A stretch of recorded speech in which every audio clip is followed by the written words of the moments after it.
La crise du cartel au Mexique n'est pas seulement un problème de criminalité. C'est un désastre pour la sécurité nationale. En 2024, les cartels contrôlent effectivement 30 à 40% du territoire mexicain, certaines régions opérant complètement en dehors de l'influence du gouvernement. Et la violence est stupéfiante. Plus de 30 000 meurtres par an depuis 2017 et plus de 110 000 personnes officiellement signalées comme disparues. Il est probable que beaucoup d'autres sont enterrés dans des fosses communes.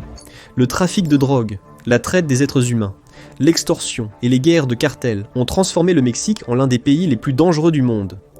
Mais comment en sommes-nous arrivés là, et que nous réserve l'avenir ?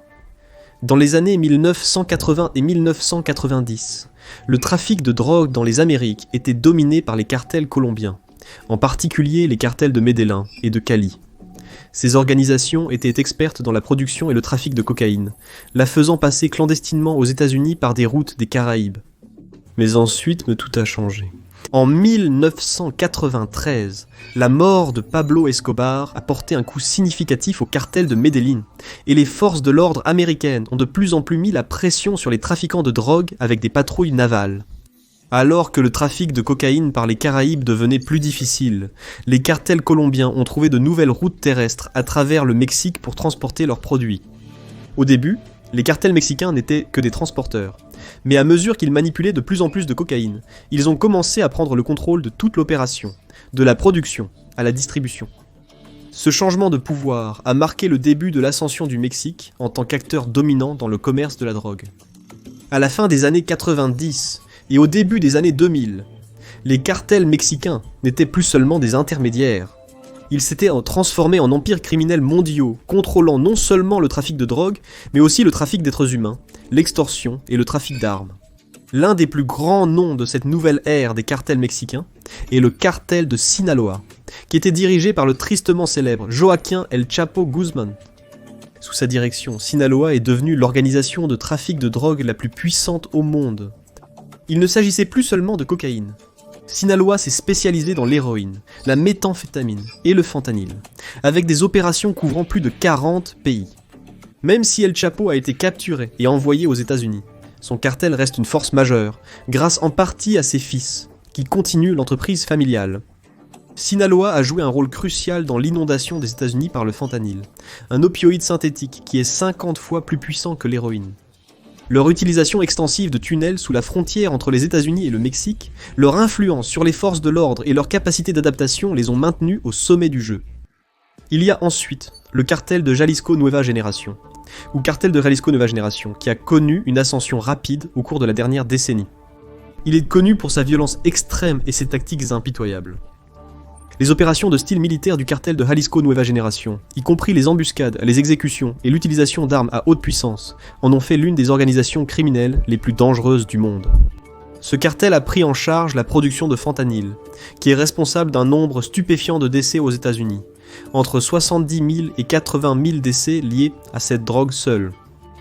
Les méthodes brutales du cartel de Jalisco Nueva Génération font partie de son identité, et elles lui ont valu une réputation de terreur, non seulement envers les cartels rivaux, mais aussi envers des communautés entières. Le cartel est devenu si puissant qu'il a été qualifié de l'une des menaces les plus significatives pour le Mexique et les États-Unis par les autorités. Un autre acteur significatif est le cartel du Golfe, l'une des organisations les plus anciennes et les plus établies du Mexique. Le cartel du Golfe contrôlait jadis des routes de trafic essentielles, acheminant la drogue de Colombie vers les États-Unis via le Mexique. Aujourd'hui, il se concentre sur la traite des êtres humains, l'extorsion et d'autres activités illégales, surtout à la frontière américano-mexicaine. Bien qu'il ait perdu une grande partie de son ancien pouvoir au profit de cartels plus récents et plus violents comme le cartel de Jalisco Nueva Génération et Sinaloa, le cartel du Golfe reste une force avec laquelle il faut compter. Les dissensions internes et la pression des forces de l'ordre ont contraint le cartel du Golfe à changer de tactique, mais il conserve une influence significative dans certaines régions. Il y a ensuite Los Zetas, initialement créé comme l'aile militaire du cartel du Golfe. Avec le temps, ils se sont détachés et sont devenus tristement célèbres pour leur brutalité sans détour. Le meurtre de masse, la décapitation et la violence terrifiante sont devenus leur signature. Les États étaient autrefois craints pour leur utilisation très organisée et efficace des tactiques militaires, ce qui en faisait l'un des cartels les plus redoutables de l'histoire du Mexique. Cependant, comme beaucoup des anciens cartels, Los Zetas ont finalement souffert de la fragmentation interne et des répressions des autorités. Malgré leur déclin, des vestiges des États continuent d'opérer, se livrant souvent à l'extorsion, au kidnapping et à d'autres formes de crimes violents. Au Michoacán, deux autres groupes, la Familia Michoacana et Los Viagras, ont créé leur propre territoire. La Familia Michoacana s'est initialement présentée comme un groupe à l'idéologie pseudo-religieuse, prétendant protéger les communautés locales, mais ils sont rapidement devenus connus pour leur violence. Los Viagras a émergé comme un groupe rival, se heurtant souvent au cartel de Sinaloa et au cartel de Jalisco Nueva Génération pour le contrôle de la région. Ces deux groupes sont fortement impliqués dans la production de drogues synthétiques, comme la méthamphétamine, et sont connus pour leur implication dans l'extorsion, le kidnapping et l'utilisation de tactiques brutales pour maintenir le contrôle sur leur territoire. L'essor de ces cartels a eu des effets dévastateurs à la fois sur le Mexique et les États-Unis. Au Mexique, la violence des cartels de la drogue a atteint des niveaux inimaginables, avec plus de 400 000 personnes tuées depuis que le gouvernement a commencé à réprimer le crime organisé en 2006. Des communautés entières ont été déchirées, et de nombreux civils se sont retrouvés pris dans la ligne de mire des guerres de cartels. Les villes et les villages sont contrôlés par ces groupes puissants, et les forces de l'ordre sont souvent dépassées par leur nombre et leurs ressources considérables. Aux États-Unis, la crise des opioïdes n'a été qu'aggravée par l'afflux de fentanyl sur le marché. Les décès par surdose qui en résultent ont explosé, et le fentanyl est désormais une des principales causes de décès pour les Américains de moins de 50 ans. Ces cartels, avec leurs vastes opérations, ont grandement contribué à cette urgence sanitaire publique. Le transfert de pouvoir des cartels colombiens aux organisations mexicaines a fondamentalement modifié le commerce de la drogue. Les cartels colombiens ont peut-être été les rois du trafic de cocaïne, mais les cartels mexicains ont construit leur empire non seulement en prenant le contrôle du commerce de la cocaïne, mais aussi en se diversifiant dans les drogues synthétiques, comme le fentanyl et la méthamphétamine. Ils sont devenus des organisations criminelles multifacettes en s'adaptant et en évoluant. Malgré les efforts continus pour les combattre, ces cartels continuent de prospérer. Alors que la situation au Mexique et aux États-Unis devient de plus en plus grave, une chose est claire. La lutte contre ces cartels est loin d'être terminée. Au Mexique, les cartels ne sont pas seulement des groupes de trafiquants de drogue. Ils fonctionnent plus comme des gouvernements de l'ombre.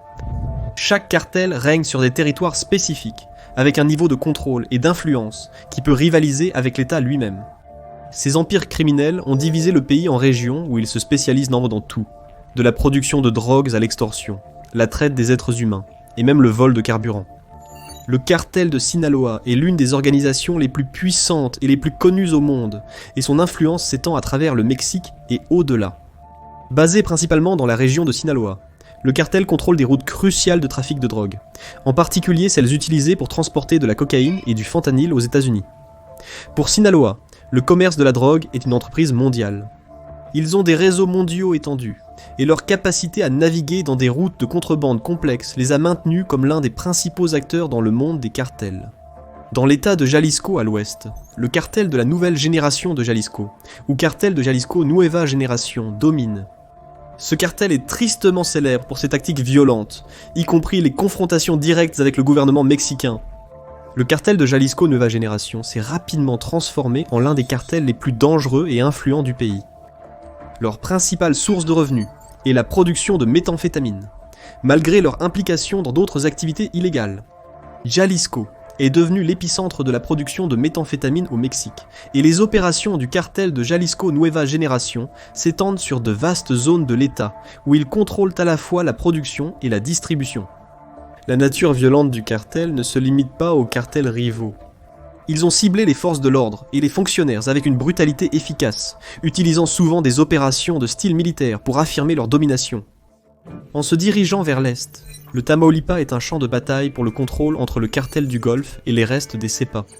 Bien que ces groupes ne soient plus aussi dominants qu'auparavant, ils contrôlent presque toujours les principales routes de contrebande et les entreprises illégales.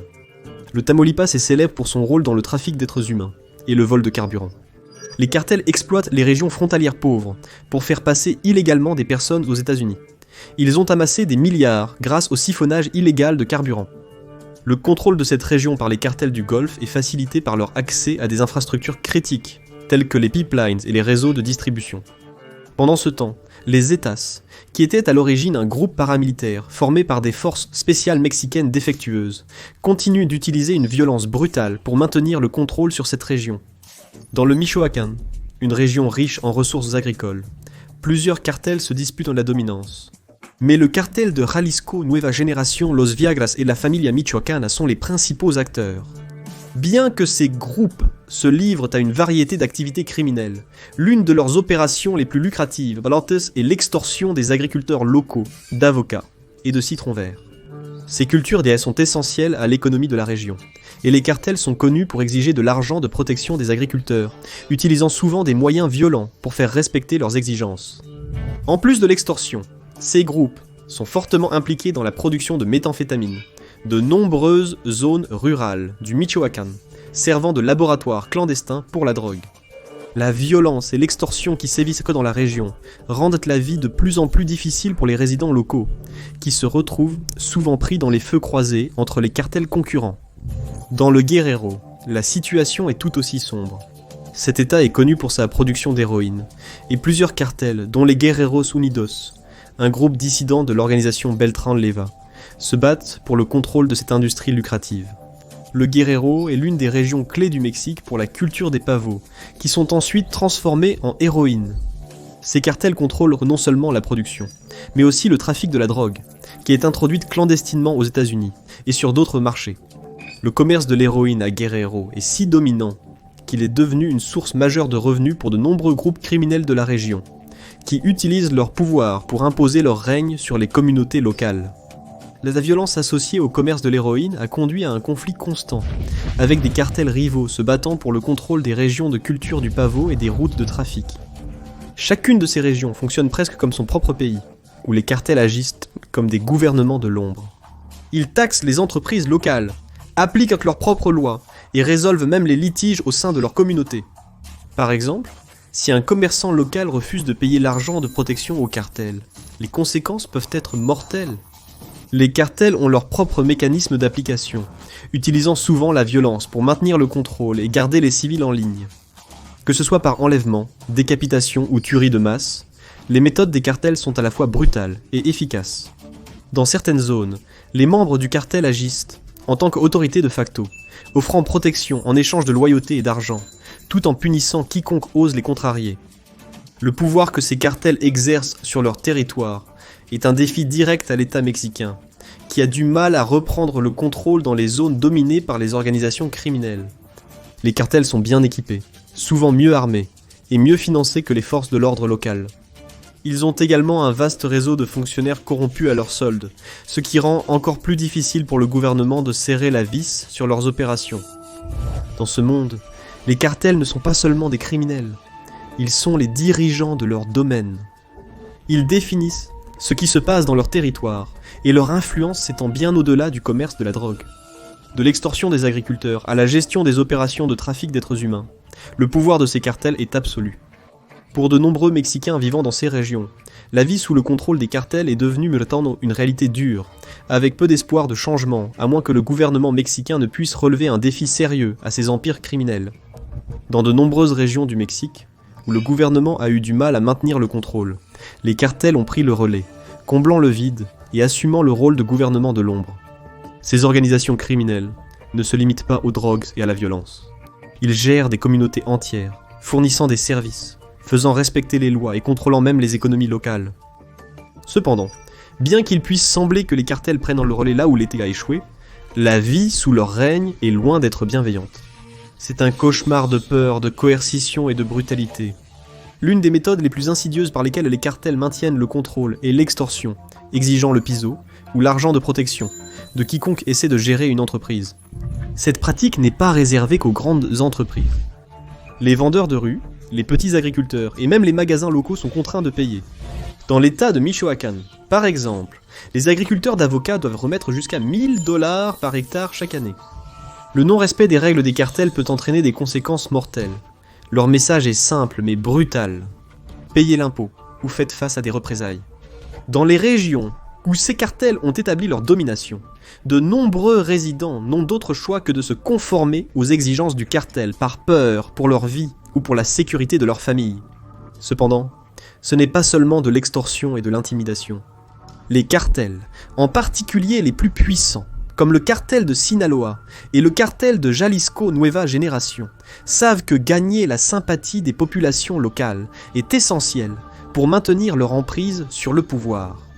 Ainsi, pour ce faire, ils endossent parfois le rôle de bienfaiteurs, finançant des services sociaux, dans le but de garantir la loyauté et de consolider leur emprise.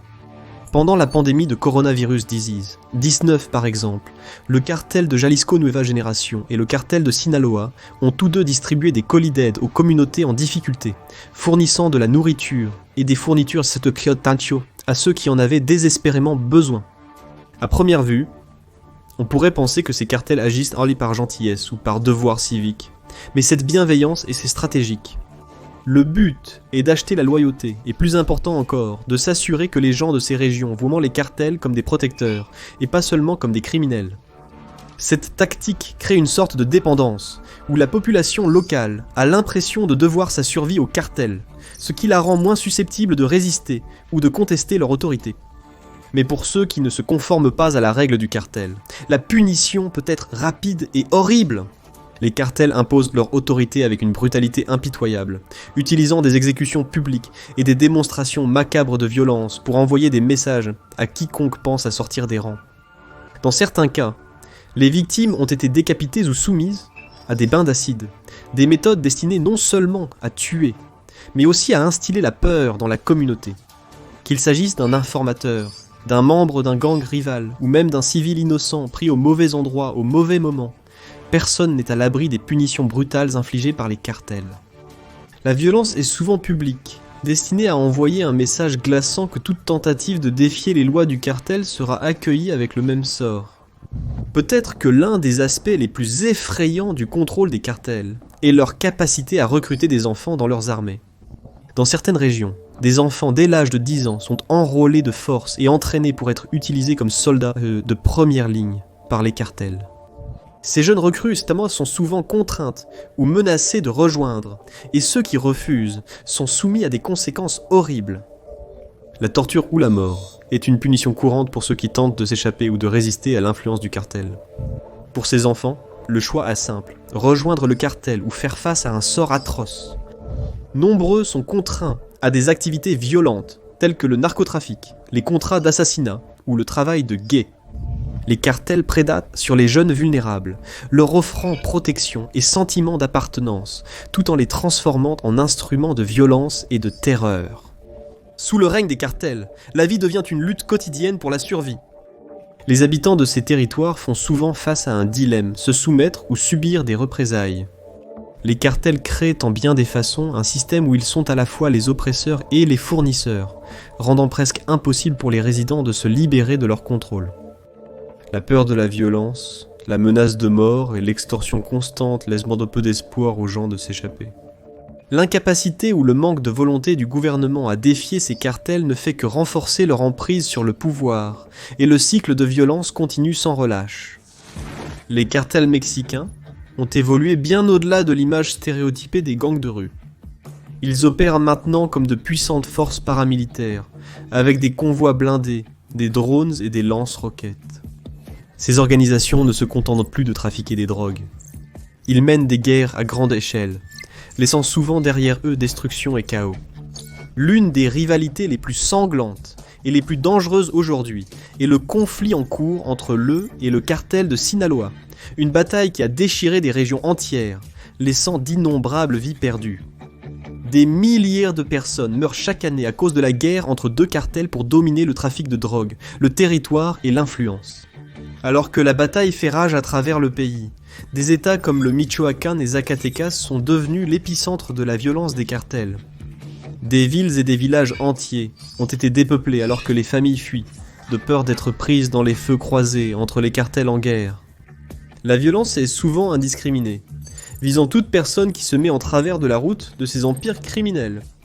Des civils innocents, des policiers et même des politiciens locaux sont souvent pris dans la violence croissante, ce qui montre clairement que les cartels ne contrôlent plus seulement le commerce illégal, ils contrôlent des communautés entières. Ce qui rend cette guerre si meurtrière, ce sont les tactiques de niveau militaire que les deux cartels emploient désormais.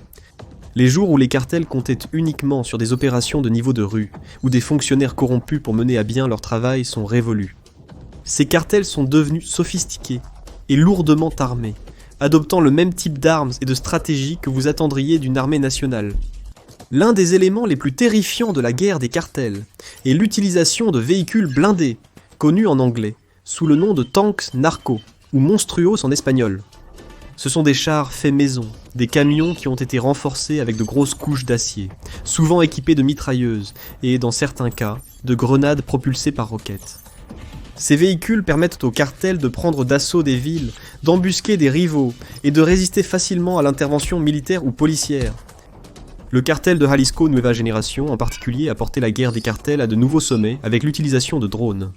Ces véhicules aériens sans pilote sont utilisés pour larguer des explosifs sur des groupes rivaux, transformant le ciel en champ de bataille. L'utilisation de drones n'est pas seulement une tactique terrifiante, mais aussi un signe de la croissance de la prouesse technologique du cartel. Avec des drones, le cartel de Jalisco Nueva Génération peut surveiller les mouvements ennemis, cibler des individus spécifiques, et même lancer des attaques depuis le ciel, tout en évitant une confrontation directe. La capacité à mener une guerre depuis les airs leur donne un avantage stratégique, et c'est un outil que le cartel de Sinaloa et d'autres groupes tentent rapidement d'adopter également. L'introduction de drones dans la guerre des cartels souligne à quel point ces organisations ont évolué, passant de simples passeurs de drogue à des forces militarisées à part entière. Les cartels ont désormais accès à des armes de qualité militaire, à une technologie avancée, et à un nombre croissant de recrues désireuses de rejoindre le combat. Ces recrues sont souvent attirées dans les armées de cartels par la promesse d'argent, de pouvoir et de protection, dans les zones où le gouvernement est peu ou pas présent. Les cartels deviennent les autorités de facto, offrant un sentiment de contrôle et de structure dans un monde autrement chaotique. Mais ce pouvoir a un prix élevé. Ceux qui refusent de coopérer sont souvent soumis à des punitions brutales ou à la mort.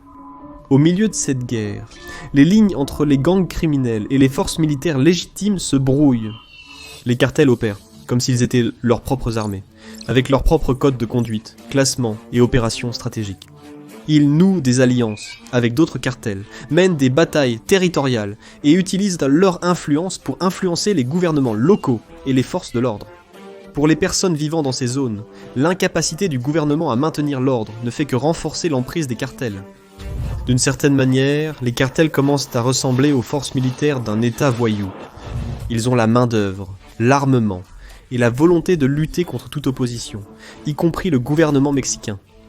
Alors que le cartel de Jalisco Nueva Génération et le cartel de Sinaloa continuent de gagner en puissance et en influence, il est clair que leur guerre est loin d'être terminée.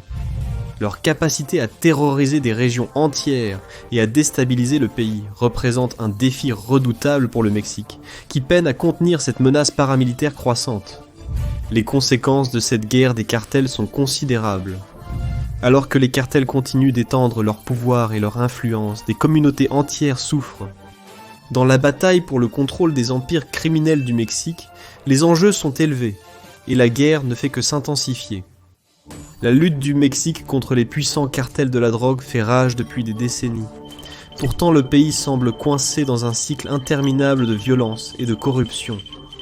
Malgré de nombreux efforts de la part du gouvernement et des partenaires internationaux, ces organisations criminelles continuent de se renforcer, laissant les communautés dans la terreur. Pourquoi le gouvernement n'a-t-il pas pu les arrêter ? C'est la question que tous se posent. La réponse réside dans une combinaison de corruption systématique, de stratégies échouées et de forces externes qui contribuent à la puissance incontrôlée du cartel. La corruption profondément ancrée dans la police mexicaine est un obstacle majeur dans la lutte contre les cartels. Un rapport de 2020 a révélé que plus de 60% des forces de police locales sont infiltrées par des membres de cartels. Dans certaines petites villes, la situation est encore pire. Des départements de police entiers ont été compromis, avec des officiers démissionnant par peur des représailles des cartels ou étant payés pour fermer les yeux. Cela signifie que dans de nombreux cas, les personnes censées protéger et servir travaillent directement pour les organisations qui terrorisent la population. Les cartels ont utilisé la corruption et l'intimidation pour assurer la loyauté des forces de police et militaires locales, rendant difficile la construction d'une résistance efficace. Même lorsque les autorités tentent de prendre des mesures contre les membres du cartel, ces infiltrations entraînent souvent des fuites ou des sabotages. Sans un système d'application de la loi digne de confiance, lutter contre les cartels devient comme essayer de combattre un incendie alors que les pompiers sont de l'autre côté des flammes. Le gouvernement mexicain a longtemps compté sur une stratégie connue sous le nom de stratégie du baron de la drogue, qui consiste à arrêter ou à tuer les dirigeants des cartels. La théorie est qu'en éliminant la tête d'un cartel, l'organisation s'effondrera. Cette stratégie a conduit à la capture ou à la mort de chefs de cartels notoires comme Joaquín El Chapo Guzmán. Mais les résultats ont été loin d'être réussis. En fait, le contraire s'est produit. La violence des cartels a augmenté, et le vide de pouvoir laissé par ses dirigeants a permis de violentes luttes internes entre les factions. Lorsque des leaders comme El Chapo sont éliminés, d'autres membres du cartel se bousculent pour prendre sa place au sommet. Ces luttes internes entraînent souvent des guerres de territoire brutales, augmentant les effusions de sang et déstabilisant des régions entières.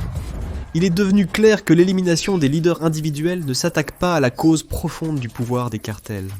Cela ne fait que perturber temporairement le statu quo tout en permettant à de nouvelles figures tout aussi dangereuses de s'élever. La stratégie du baron de la drogue peut faire un titre sensationnel, mais elle n'a pas été une solution durable pour arrêter les cartels. Les États-Unis ont dépensé des milliards de dollars pour tenter de freiner le flux de drogues illégales, comme la cocaïne et le fentanyl en provenance du Mexique. Malgré ces efforts, la production de fentanyl au Mexique continue de grimper en flèche, et les cartels se sont rapidement adaptés aux tendances changeantes de la drogue. En 2023, l'administration américaine de lutte contre les drogues, ou Drug Enforcement Administration, a saisi plus de 379 millions de doses mortelles de fentanyl. Pourtant, la demande pour la drogue reste élevée, et les cartels continuent d'opérer en toute impunité. Les efforts de la Drug Enforcement Administration ont été concentrés sur l'interception des envois de drogue à la frontière et le démantèlement des opérations des cartels, mais ces mesures ressemblent souvent à un pansement sur une plaie beaucoup plus grande. Malgré les milliards injectés dans la lutte anti-drogue, les cartels gardent une longueur d'avance, innovant constamment pour produire et faire passer clandestinement des drogues aux États-Unis. Le caractère cyclique du trafic complique la rupture de la chaîne d'approvisionnement. De nouveaux acteurs entrent rapidement en jeu pour remplacer les anciens, et la violence continue d'escalader. Le coût humain de la guerre contre la drogue au Mexique est stupéfiant.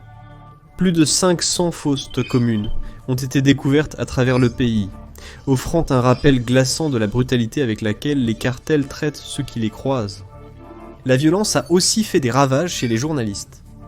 Au moins 150 journalistes ont été assassinés au Mexique depuis 2000, beaucoup d'entre eux ciblés pour avoir enquêté ou rapporté sur l'activité des cartels. Ces meurtres envoient un message clair aux médias et au public. Dénoncer les cartels pourrait vous mettre en danger. Les politiciens ont également été assassinés avec une régularité alarmante, en particulier pendant les saisons électorales, alors que les cartels tentent de contrôler les gouvernements locaux et d'influencer la politique. Alors que la violence s'intensifie et que la portée des cartels s'étend, certains experts craignent que le Mexique soit au bord de devenir un État défaillant. Un pays où le pouvoir du gouvernement est largement symbolique et les cartels ont un contrôle total. Si la tendance actuelle se poursuit, les cartels pourraient prendre le contrôle total d'industries clés, telles que la production de drogue, la traite des êtres humains et même des entreprises légales. Ils pourraient finalement avoir une emprise sur la politique, dictant qui est élu et contrôlant les décisions politiques à tous les niveaux du gouvernement. La possibilité d'un État narco est terrifiante, mais elle n'est pas hors du domaine du possible. Le gouvernement mexicain a du mal à suivre l'échelle et la complexité des cartels, et l'influence du crime organisé s'est profondément enracinée dans la société. Cette situation a laissé beaucoup de gens se demander si le pays peut jamais récupérer sa souveraineté, ou si les cartels deviendront les véritables détenteurs du pouvoir au Mexique. Alors, que peut-on faire pour arrêter les cartels et reprendre le contrôle ? Certains experts soutiennent que le Mexique devrait se concentrer sur l'éradication de la corruption au sein des forces de l'ordre, sans assainir la police, et garantir que les membres des cartels ne peuvent pas infiltrer les institutions clés. Toute stratégie anti-cartel est vouée à l'échec. Les efforts pour éliminer l'influence des cartels au sein du gouvernement et des agences de sécurité sont essentiels pour démanteler l'infrastructure des cartels. D'autres soutiennent que la légalisation des drogues pourrait réduire les profits des cartels en éliminant le marché illicite. Cette approche reste controversée. Certains croient qu'en dépénalisant des drogues comme le fentanyl, les gouvernements pourraient priver les cartels de leur principale source de revenus, affaiblissant finalement leur pouvoir. Une autre solution proposée est une implication militaire américaine accrue. Certains politiciens suggèrent de qualifier les cartels d'organisations terroristes, permettant ainsi une action militaire directe contre eux. Bien que cela intensifierait le conflit et impliquerait davantage les États-Unis dans les affaires du Mexique, cela pourrait également fournir au gouvernement mexicain des ressources et un soutien supplémentaire dans la lutte contre les cartels. La crise des cartels au Mexique est l'une des pires catastrophes sécuritaires au monde. Avec des cartels contrôlant de vastes territoires, dirigeant des gouvernements parallèles et commettant des meurtres de masse, le pays est à un carrefour. Sans action décisive, le Mexique risque de sombrer davantage dans l'anarchie, avec la possibilité de voir émerger un état narco dans un avenir proche. Quoi qu'il en soit, la question demeure. Le Mexique peut-il reprendre son territoire? Ou l'empire du cartel a-t-il déjà gagné? Merci d'avoir regardé. Si vous avez apprécié et voulez voir plus de vidéos similaires, pensez à vous abonner et activer les notifications. Ça change tout. Merci, à la prochaine sur MatPack.